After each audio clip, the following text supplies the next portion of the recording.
Alright, my name is Hugo Garcia, and I'll be discussing online college education in contrast to traditional college education. My main claim is that online college education has a significant negative impact in our educational system. The main concern with online college education is that it offers degrees with unfair advantages over the traditional college education. I will try to support my main claim with secondary claims as follows. First, I will explain how online college classes limit face-to-face interaction. Second, I will talk about how an online degree loses credibility when compared to a traditional earned degree. And I will explain how online degrees undermine social interaction. Online college classes limit face-to-face interaction. Traditional college education offers this type of interaction with teachers and peers in a way that online does not. In a study carried by Community College Research Center, online college students expressed disappointment that online instructors did not help students prioritize learning material. There is a lack of face-to-face professor access, and it becomes problematic in online education. According to a 2013 report by the Association of Governing Boards of Colleges and Universities presented in a CNN article, the percentage of full-time positions has plummeted by 78% in 1969 to 33% in 2013. And this was due to the introduction of online classes. And therefore, there is a lack of teachers in the classrooms, and interaction again is lost. In online college, you cannot arrange time to see your professor. One way that students boost up their confidence is by going to the professor and arranging time to speak to him during office hours. However, this is not a benefit provided by online colleges. They might be ways of Skyping, FaceTiming, or some video interaction, but it's not the same. By expressing specific questions or concerns to the teacher during office hours, the student enhances the face-to-face communication or interface. Accessibility to library materials is highly reduced. In traditional colleges, accessibility to libraries is encouraged. Libraries are social spaces, and they provide rooms where people gather as a group to either do homeworks or just socialize. And even if you're not doing that, you can at least have a conversation face-to-face with the attendants at the front desk if you need help.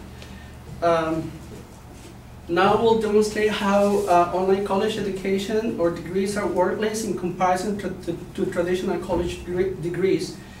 If online degrees come from an online accredited college, they do have validity. But if they're just from online college that give you uncertified diplomas, then it becomes completely worthless. There is an explosion of accredited diplomas given to people that are willing to pay. According to Senator Susan Collins from Maine, who has been leading the federal change to crack down on federal workers with funding degrees, it could ultimately lead to a dangerous situation where people that are not qualified are getting those positions. It could result in a completely unqualified person. For example, in 2003, Laura Callahan, the U.S. Department of Homeland Security Deputy Chief Information Officer, claimed really impressive degrees. She had a bachelor's, a master's, and a PhD, but they were fake. They were for Hamilton University, which was an accredited college. During a 10-month investigation, Callahan was put on leave, but she was receiving $128,000 to, it was an average between $128,000 to $175,000. She was forced to resign in 2004. Degrees can be fake. Not only people make use of their fake degrees, but these degrees are out there. There are people working with these degrees. And that undermines traditional college degrees. These are only 40% of companies regularly verify degrees earned, according to a study by the Society of Human Resources Management, and even then they might miss the authenticity of a diploma. The general public also has a negative impact on these degrees. According to Ashley Slade, editorial assistant for ASTD, Association for Talented Development, Americans seem doubtful when it comes to this type of degrees. Only 34% of the people that were interviewed were agreed with this type of education, while 68% was skeptical or didn't support it. Also, employers share uncertainty when it comes to this, and job seekers and employees question whether it's worth it to get these degrees or not. Online college education truly undermines the face-to-face interaction. In traditional schools, you can have these. There is programs like, for example, if you enroll in classes that are physical education classes, not only helps you socialize, but it also keeps you active. So in conclusion, I hope that after the evidence that I had presented, I had made a clear argument that online education still has a long way to go to be compared to traditional college education, and that it truly undermines when it comes to being a certified degree or not. Thank you.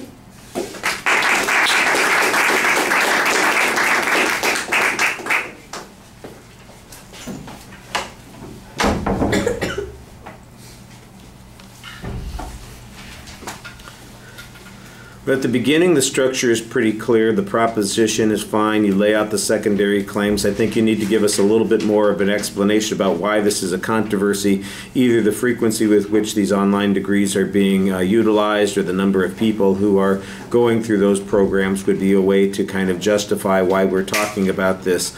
I thought in the body of the speech you started off signposting the secondary claims, and I did hear a clear transition to the second point, but after that I didn't think that it was as distinct, and the information sort of, I won't say it ran together, but it was not as clearly linked to secondary issues as it sounded like it was going to be at the beginning. I think you do a nice job explaining some of the concepts and potential pitfalls here, but there are also some other issues that come up that I'm not sure are related to online colleges. The failure to check for accreditation, for instance, or to ensure that the degrees had actually been awarded. That seems like it would be applicable to any kind of degree that somebody claims to have, and I'm not sure why it's unique to online degrees. The general criticisms of the online system, I think you need to find some data for these points. I got the feeling that there are a lot of presuppositions and assumptions built into this, and I didn't feel as if those points were documented. The limit on the amount of office time, for instance. You make an assertion that face-to-face time is different and more important than these other situations and circumstances, and it sounds like that might be true, and being a communication person, I tend to believe that it's true, but I can't let my beliefs dictate this. I think you need to offer some proof on that. I did think that there's an interesting argument about the social space that occurs in a traditional college or university, that makes a difference to people's ability to succeed, that there are resources that are available to them that are not available to people online.